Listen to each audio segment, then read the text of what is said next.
lagi di Kepo For You bareng gue Vero. Dan gue Karina, ini bohong.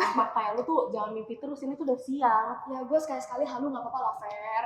Pokoknya sekarang kita lanjut aja lah ya, langsung sapa para cinggu di rumah. Raso. Jadi cinggu-cinggu di rumah apa kabar nih selama pandemi di rumah aja? Kalian sehat-sehat aja kan? Bener banget cinggu, pokoknya selama pandemi kayak gini, kita tuh harus selalu jaga kesehatan. Jangan lupa untuk minum air yang banyak, tidur yang teratur, makan yang banyak juga, dan jangan lupa untuk olahraga. Nah, terus setiap kali kalian beraktivitas keluar, jangan lupa juga buat pakai masker dan jaga jarak ya.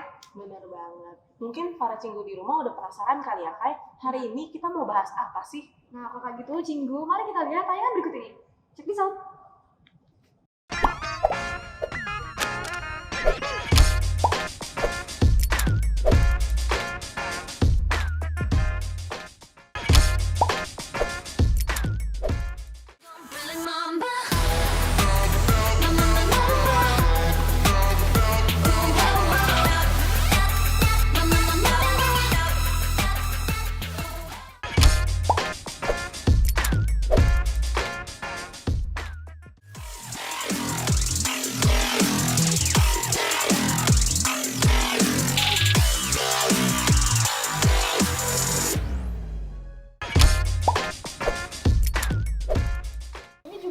Dari G.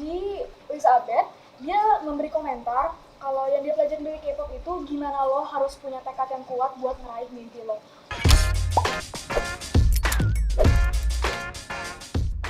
Halo Cinggu, kenalin aku Andrea Hosana.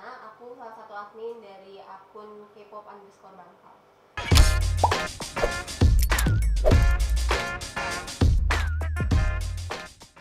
Nah, Kai, tadi kan lu udah sempat sebut-sebut nih Karina. Sebenarnya Karina itu siapa sih? Mungkin cinggu-cinggu di rumah ada yang belum tahu gitu. Nah, jadi Karina ini adalah salah satu member dari grup SM Entertainment. Dia grup baru, namanya aespa, yang baru aja debut tanggal 17 November kemarin, Fer. Oh, berarti rookie grup ya? Iya, mereka ini grup terdiri atas 4 member. Selain Karina, ada Nining, Winter, dan Giselle, Fer.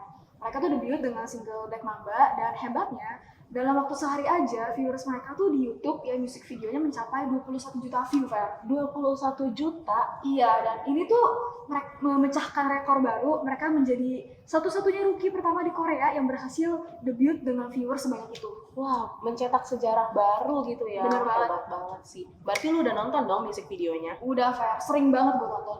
Favorit lu yang mana sih bagiannya? Kalau part favorit gue ya secara pribadi tuh yang pas ref terakhir, pas bagian Karina tuh arahin jarinya kayak gini, kayak seolah-olah tuh kamera tuh digerakin sama dia. Wah, keren banget sih. Keren banget itu. Untuk cinggu-cinggu di rumah mungkin yang belum nonton music videonya, kita bakal tayangin teaser dari Black Mamba. So, check this out.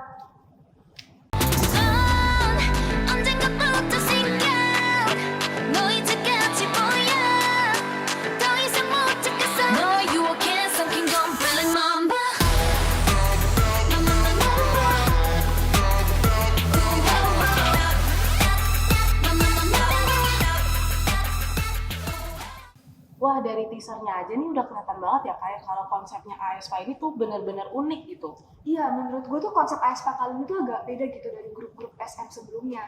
Makanya bagi cinggu di rumah yang mau nonton musik videonya secara full, bisa nonton di channel YouTube-nya SM Town. Ngomong-ngomong SM Town nih Kai, jadi Namja Cinggu gua dari SM Town juga baru aja comeback. Tadi lu ngatain gue halu, sekarang siapa yang halu sih, Fer? Gak apa lah ya, gantian. Ya, emang siapa sih nambahin dulu, siapa? Jadi ada boy group yang namanya Neo Culture Technology atau biasa disebut dengan NCT. Mereka baru aja comeback, Kai.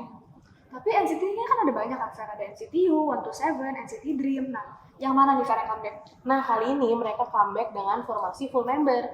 Jadi dari semua subunit itu ikutan comeback. Rame dong? Iya benar banget, rame. Mulai dari NCT U ada, NCT 127 ada, NCT Dream ada. Bahkan dari subunit Cina yaitu Wavy juga ada. Berarti anggota Wavy yang belum pernah gabung NCT kayak Henry, Yang dan Xiaojun juga ikut dong, Fer? Bener banget. Wow. Dan selain nambah 3 member itu, mereka juga nambah 2 member baru. Yaitu ada Songchan dan ada juga Shotaro yang baru debut lewat project ini. Dari tadi lu ngomong project mulu, emang projectnya apaan sih, Fer? Jadi judul project NCT tahun ini adalah NCT 2020 Resonance. Dan kebetulan comeback kali ini juga dilakukan sebanyak 2 kali, Kai. 2 kali berarti mereka total ada 2 album. Bener banget, comeback 2 kali, promosi 2 kali, album ada 2 juga. Wah, mantap banget ya, Fer ya. Berarti kali ini tuh mereka comeback bertotal 23 ya mereka. Bener banget, 23 member. Berarti mereka comebacknya juga 23. Kalau 2018 kan mereka ber-18. Sekarang ber-23 juga kah? Nah kali ini Kai, kan title tracknya ada dibagi jadi 2 comeback tuh. Masing-masing comeback ada 2 title track dan totalnya itu ada 4 lagu dong. Oh, iya. Nah itu setiap lagunya itu dibawakan oleh 6-7 member berbeda. Jadi mereka ganti-gantian gitu. Jadi itu maksudnya kayak mereka comeback ber-23 tapi per lagu tuh dibagi-bagi lagi. Iya benar banget, biar adil. Jadi bukan satu lagu 23 semuanya. Bukan. Nah Kai, gue juga bawa lo albumnya. Ini album atau apa, Fer? Ini tebel banget, gila. Ini albumnya, photobooknya. Gila, jujur gue gak pernah nih, guanya aja, tapi jujur gue gak pernah ketemuin album setebel ini.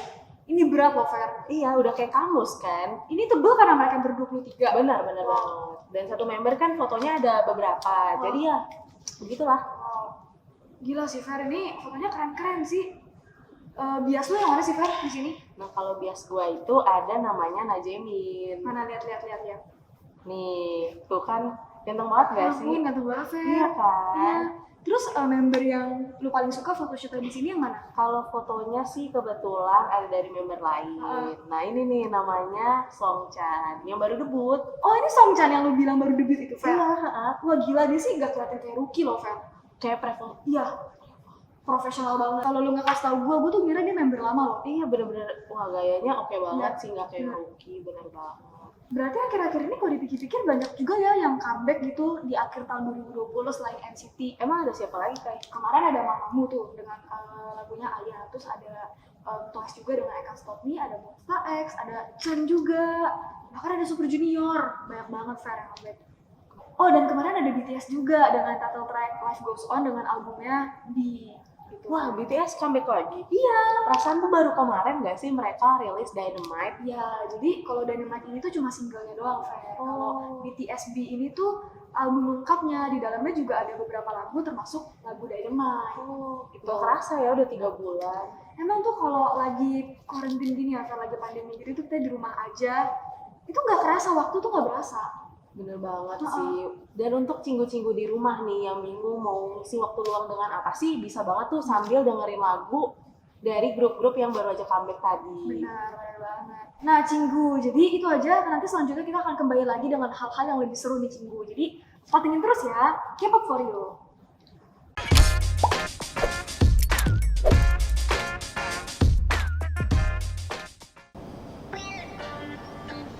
Iklan nggak guys? Nggak guys?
We party until the roof cave in. 24 hours later, we do it again. How we looking over there in the back of the meters in the red sound wave attack. Take a club apart in a minute, no doubt. Drink the bar, drive, double the babes, and we out. Yo, I see you, girl. Come watch your name. Seen you on the dance floor, like doing the thing. Get nasty, get trashy. I wanna do it like a dog do Lassie. Worldwide stars of the wall of famous. Underground, East Coast, can't contain us. Crazy, I ain't lazy. I'm just doing my thing, it don't faze me. I'm so steezy, it's so easy. Girls coming into the show just to meet me.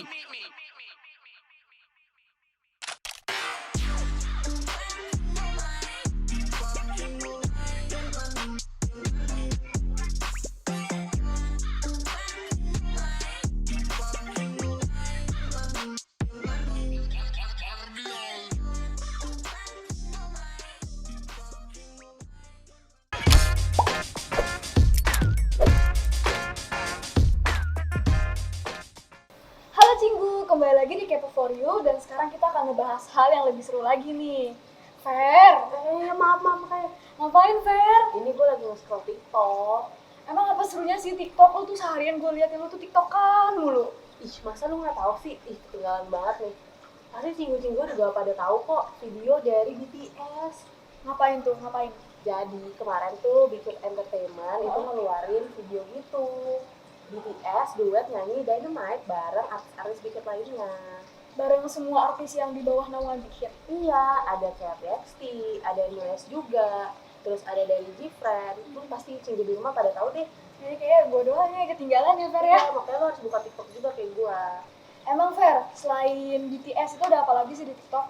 Selain ada BTS ya, itu tuh ada aespa kemarin. Masa lo nggak tahu juga sih? Oh, itu gue tahu. Gue nggak nonton di TikTok, tapi gue baca beritanya. Katanya itu sehari sebelum mereka debut, mereka tuh rilis video di TikTok, terus viewersnya sampai 2 juta ya? Iya, bener-bener keren banget sih. Belum debut aja tuh mereka udah dapat viewers yang banyak banget. Gila. Gila sih, berarti bisa dibilang tuh TikTok ini hebat banget ya. Kayak selain dia bisa kasih konten yang bagus gitu, dan juga banyak konten untuk para penggemarnya, tapi dia juga bisa sebagai sarana promosi untuk K-pop idol. Bener-bener banget, banyak banget loh idol-idol K-pop yang setiap comeback tuh bikin challenge gitu di TikTok. Kayak Zico Any Song. Iya, itu bener-bener viral banget gak sih? Iya, Bahkan non K-popers aja tuh banyak loh yang ikut challenge itu. Bahkan bisa dibilang itu kayak salah satu pelopor gak sih? Bener-bener banget, bener-bener yang ada nih challenge-nya si Zico, terus langsung banyak banget idol yang bikin challenge juga. Tapi tuh jujur ya Fer ya, selain kayak gue tuh menikmati konten-konten dari K-pop idol gitu, banyak hal baru loh yang bisa gue pelajari itu dari K-pop di TikTok, dan gak cuma di TikTok doang, kayak di YouTube juga. Kayak dengan mereka bikin video gitu kan banyak kan idol-idol yang bikin video keseharian mereka. Gue jadi tahu gitu kayak makanan mereka tuh kayak gimana sih, skincare mereka, dan Selain itu lainnya. mereka juga mempromosikan budaya mereka gitu. Jadi penonton dari seluruh dunia tuh bisa belajar tentang budaya Korea. Bener banget. Nah di sini Cinggu kita udah ada beberapa jawaban dari cinggu-cinggu kita yang udah sharing beberapa jawabannya nih tentang hal apa aja sih yang mereka pelajarin tuh dari K-pop, baik itu dari TikTok, K-drama atau lainnya. Boleh Fer dibacain Fer? Oke, yang pertama ada dari Lydia Syafa. Dunia entertainment-nya terstruktur, jadi hasilnya nggak main-main dan bisa menarik perhatian banyak orang. Ini gue setuju banget sih sama yang satu ini, karena dunia entertainment di Korea itu benar-benar terstruktur, terus di detail banget gitu. Bener banget sih. Ini juga ada dari G. Elizabeth, dia memberi komentar kalau yang dia pelajari dari K-pop itu gimana lo harus punya tekad yang kuat buat ngeraih mimpi lo. Bener banget sih, melihat untuk menjadi trainee dan berhasil debut itu tuh susah banget loh Fer. Bisa memakan waktu bertahun-tahun, dan ini tuh bikin kita jadi belajar kalau sesuatu itu nggak bisa secara instan untuk sukses. Harus berjuang dulu ya. Benar-benar banget. Ini yang ketiga ada dari Andreas Christian. Belajar untuk menjaga image dan merawat diri. Bener banget sih, ini gue juga setuju. Gue juga belajar skincare tuh dari K-pop loh. Iya. Bener-bener, gue juga sama Fer. Habis itu kayak gue juga belajar make up gitu-gitu. Nah selanjutnya ini ada dari Regina Hutagalung. Dia memberi komentar belajar bahasa Korea dan kesopanan. Menurut gue kalau bahasa Korea ini pasti iya lah ya Fer ya, kayak annyeonghaseyo, saranghae gitu. Biar Bener. kita sebagai penggemar ya ngerti lah Iya, mereka ngomong iya. apa kan. Terus juga bisa ngeliat kayak mereka tuh sopan banget, kayak kalau mereka ketemu senior tuh kayak mereka dulu. Terus cara ngomongnya juga beda kan. Iya. Dan ini satu hal yang paling menarik menurut gue ya. Mereka tuh kalau biar sopan sama orang stranger atau siapapun yang lebih tua tuh mereka harus kayak gini loh. Tangannya tuh di apa ya, ditumpu. Kayak bener-bener sopan banget. Jadi kayak misalkan salaman tangannya gini gitu, itu sopan banget sih Iya, menurut iya, gue iya. bener-bener. Bahkan ada di fansign artis yang giniin fans, kan bener-bener kayak wah dia sangat Iya, iya. menghargai fansnya gitu loh. Keren banget sih. Yang berikutnya ada dari Nesya Ranita. Katanya sukses perlu banyak perjuangan dan pengorbanan. Ini hampir mirip sama yang tadi ya. Bener. Jadi kalau emang kita mau jadi seorang idol gitu, harus di training dulu, lama, latihan. Nggak cuma latihan skill yang diasah, tapi juga kepribadian. Itu keren banget sih menurut gue. Nah, benar Fer. Selanjutnya ini juga ada dari Louis Wang. Dia berkomentar, jalan awal sama usaha mereka sekarang buat maintain image tidak semudah yang dibayangin. Itu benar banget. Apalagi untuk menjadi idol kayak spotlight, pusat perhatian, itu tuh susah banget untuk menjaga ngejaga image. Jadi tuh itu mengajarkan kita juga untuk bisa mengontrol diri gak sih, Fer? Bener-bener Iya. banget. Jadi ya bener-bener diasah banget lah ya kayak yang tadi gue bilang. Dan berikutnya ada dari Jocelyn Arsyeta. Pantang menyerah sih, jangan dengerin omongan orang, jadi diri sendiri. Ini bener banget sih, kayak kalau K-pop kan sekarang bener-bener lagi dilihat banget kan sama dunia. Fansnya di mana-mana, internasional ada, nasional juga ada gitu. Bener-bener mereka harus jaga image kayak yang tadi lu bilang, tapi tetap menjadi diri sendiri dan yang jangan peduli itu sama kata-kata orang karena yang tahu tentang diri kita adalah diri kita sendiri gitu. Bener banget, Fer. Nah, terus ini juga ada komen dari CLD RTNSR, dia berkomentar bahasa dan keragaman budayanya. Nah, ini gue setuju banget sih, Fer. Seperti kayak yang tadi gue bilang, kalau bahasa pasti kita belajar lah ya dari K-drama. Terus kalau dari segi keragaman budaya juga, kita jadi tahu gitu loh kultur mereka tuh kayak gimana. Kita bisa mempelajari kultur dengan cara yang menyenangkan gitu loh. Jadi ini gue setuju, Fer. Bener banget sih, bener-bener banyak banget lah yang bisa kita pelajari gitu. Nah, terus selanjutnya ini juga ada komen dari Angel Chen. Dia komen kalau yang dipelajarin adalah bahasa, kultur, and how to make new friends. Nah, ini bener banget. Kalau bahasa tadi udah disebut ya, kultur juga udah. Tapi kalau how to make new friends ini nih, sesama anggota, sesama pecinta Sama K-pop, fans gitu iya, kan. itu tuh kadang walaupun kita nggak kenal pun nih, cuma kenal di Twitter atau Instagram, tapi kalau yang kita sukain sama, itu kayak Langsung nyambung bener, gitu langsung ngomongnya. nyambung aja. Itu pengalaman pribadi juga Bener, sih. bener, Gue bener. menambah beberapa banyak teman Iya, gitu bener. karena sama-sama suka boy group apa gitu. Dan kita juga jadi bertukar pikiran gitu. Iya. Kayak cuma kenal lewat Twitter, terus nanti kalau ada konser janjian bareng gitu. Itu Nge-hype bareng, comebacknya. bener. Itu keren banget sih menurut gue. Nah, kita udah denger kan tadi komentar-komentar dari para cinggu di rumah yang udah kirim ke kita nih lewat Instagram. Nah, itu menurut gue tuh komentar kalian tuh bener-bener oke banget dan bisa bantu penggemar lainnya untuk apa sih yang bisa dipelajari dari K-pop gitu. Mungkin kalian selama ini cuma menikmati aja lagu-lagunya dan dance-dance ya gitu. Mungkin sekarang bisa dilihat lagi, oh ada loh yang bisa dipelajari dari situ.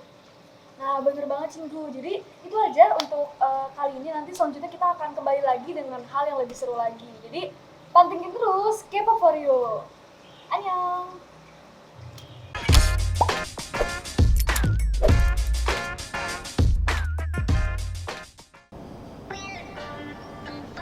Iklan nggak guys? Nggak guys?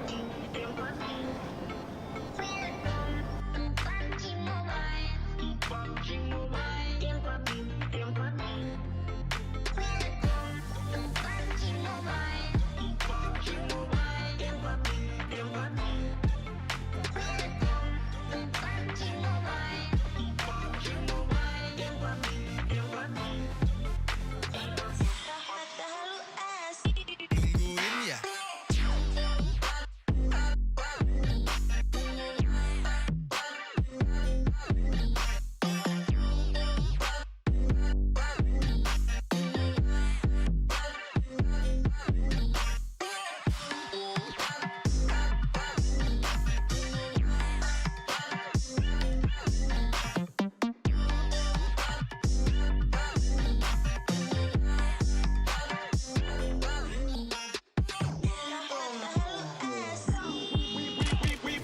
We party until the roof cave in. 24 hours radio, we do it again. How we looking over there in the back? Of the meters in the red sound wave attack. Take a club apart in a minute, no doubt. Drink the bar, drive, double the babes, and we out. Yo, I see you, girl. Come, what's your name? Seen you on the dance floor, like doing a thing. Get nasty, get trashy. I wanna do it like a dog do Lassie. Worldwide stars of the wall of famous. Underground, East Coast, can't contain us. Crazy, I ain't lazy. I'm just doing my thing, it don't faze me. I'm so steezy, it's so easy. Girls coming into the show just to meet me.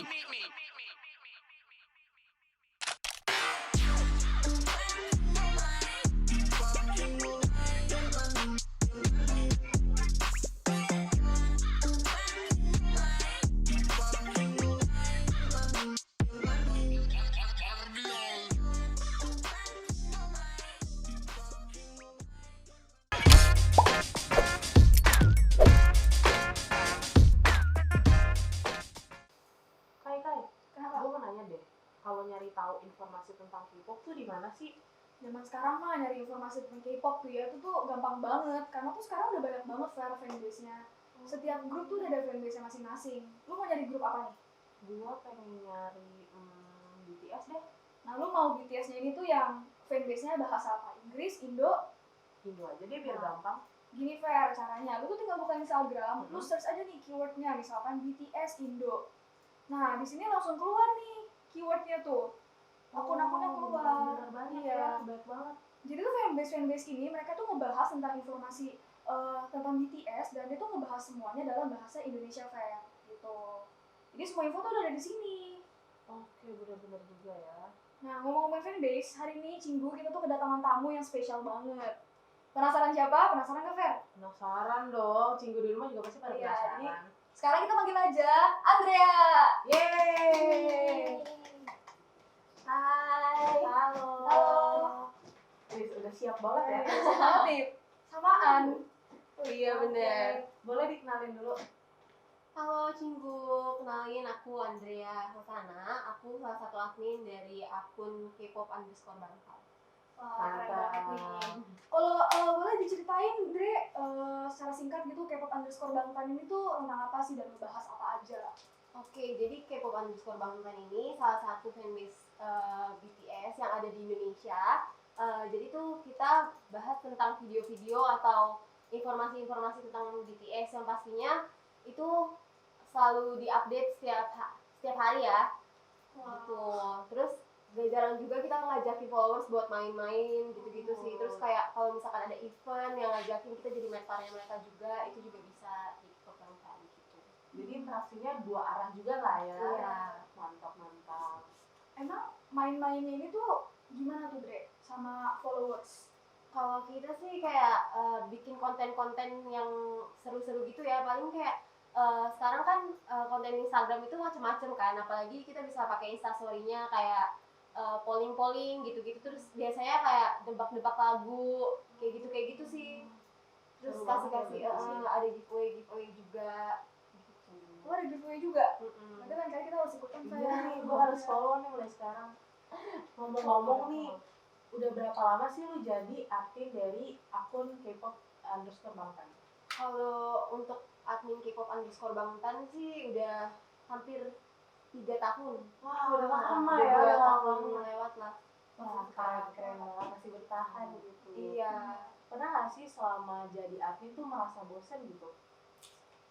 Jujur aja sih kayak kalau misalkan jadi admin itu kan pastinya kita ngeluangin waktu kan, karena butuh waktu juga untuk nyari-nyari informasi mereka, apalagi kayak informasinya itu kalau misalkan miss sedikit pasti army juga bakal tahu gitu kalau misalkan informasinya salah. Jadi untuk mengurangi misinformasi itu butuh diverifikasi lagi kan dari akun-akun yang mungkin lebih besar gitu.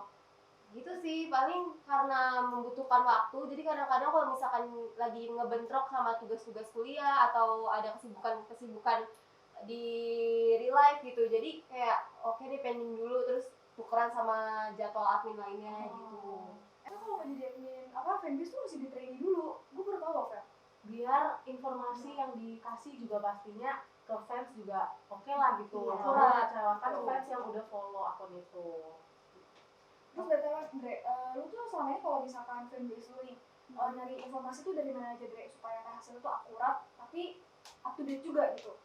Kalau misalkan akurat atau enggaknya sih biasanya gue ngeliat dari apakah akun-akun fanbase lain yang besar itu juga ngeluarin informasi serupa kan. Biasanya kayak gitu. Terus kalau misalkan informasi terupdate itu yang paling update yang bisa didapetin tuh dari Twitter sih, karena emang di Twitter tuh informasinya lebih cepat gitu daripada di Instagram gitu. Jadi beberapa informasi emang didapetin dari Twitter, habis itu baru di gimana caranya kita ngolah supaya jadi konten Instagram kita, mau di feeds atau enggak Instastory gitu. Nah, itu Dre, gue mau nanya deh. Seperti yang lu bilang tadi, di Twitter itu kan emang informasinya lebih cepat ya. Tapi kenapa sih fanbase itu tuh lebih marak tuh di Instagram? Mungkin karena kalau di Twitter kan modelnya cuma kayak tweet gitu ya.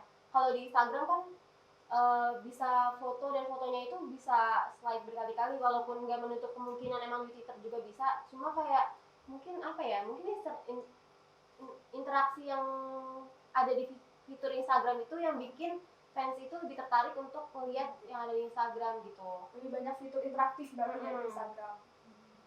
Gue mau nanya nih, kalian tuh dari 3 admin ada pembagian job desk gak sih? Atau tergantung shiftnya dan job desk-nya sama aja gitu?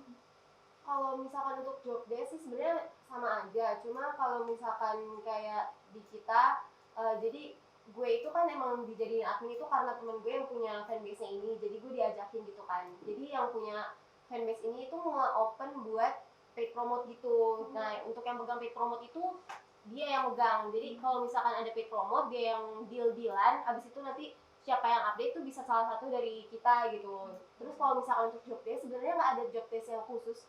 Cuma kita kayak apa ya, sistemnya kayak lebih serabutan gitu sih. Kalau misalkan ada informasi yang baru, cepet-cepetan aja siapa yang update. Biasanya juga yang bikin lucu itu karena saking cepet-cepetannya itu kadang-kadang admin suka ngebentrok gitu kan, kayak gue udah nyari informasi ini ternyata admin yang lain tuh lebih dulu gitu. Nah, bener itu gue ngalamin juga karena tuh sebenarnya gue juga admin di salah satu fanbase. Iya, dia orang bisa ya. admin ya Ya, dua-duanya. itu kalau gue sendiri tuh gue admin di fanbase 80s.Indonesia di Instagram, dan itu gue bener-bener ngalamin banget kejadian kayak Andrea. Kalau gue bedanya cuma 2 admin dan sering tuh bentrok-bentrokan, jadi relate banget gue. Waktu itu tadi sharing dari Andrea tuh keren banget ya Cinggu, karena kita jadi tahu admin itu tuh, admin fanbase itu kerjanya ngapain aja, terus proses pencarian informasinya gimana. Dan Fer, ada tambahan kan? Gue mau nanya sih, ada nggak sih kesan dari lu sebagai seorang admin selama ini, dan apa sih pesan lu untuk cinggu-cinggu di rumah yang mungkin pengen jadi admin juga gitu? Kalau misalkan kesan sih, gue ngerasa kayak happy banget ya, karena kayak udah capek gitu di real life. Salah satu kesenangan gue yang lainnya itu ya menjadi admin, kayak nyari-nyari informasi, terus kayak udah ngeluarin konten nih, informasi yang kita kasih ke Arni, terus ada feedbacknya, komen, like, itu tuh kayak ada kesenangan tersendiri gitu loh. Bermanfaat lah ya buat mereka gitu. Walaupun bukan yang membuat kita, tapi kayak happy aja gitu. Terus beberapa Army juga ada yang open banget mau cerita, curhat lewat DM gitu, kayak walaupun kita nggak pernah ketemu secara personal, tapi dengan cerita-cerita kayak gitu tuh kita ngerasa lebih deket sama mereka gitu sih. Terus kalau pesan untuk teman-teman yang mau jadi admin, buat Cinggu yang mau jadi admin, yang penting adalah niatnya sih, dan jangan sampai ngambil berita atau informasi yang adu domba antara satu fandom dengan fandom lain, karena sekarang lagi rame banget kan fandom gitu. Nah, itu dia sharing kita hari ini. Makasih ya Dre udah sharing-sharing. Makasih juga untuk Cinggu di rumah yang udah nonton. Minggu depan kita bakal ketemu lagi, jadi jangan lupa untuk terus saksikan Kepo For You setiap hari Sabtu jam 2 siang. Kepo For You, annyeong!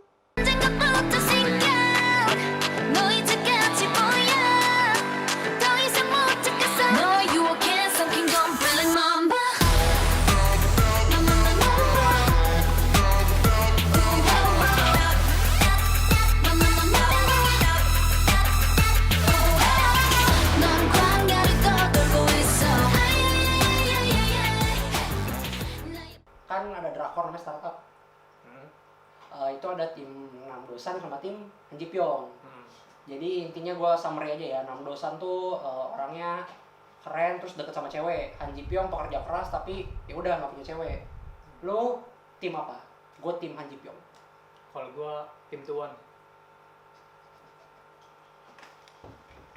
K-pop for you menjadi K-pop Tuan.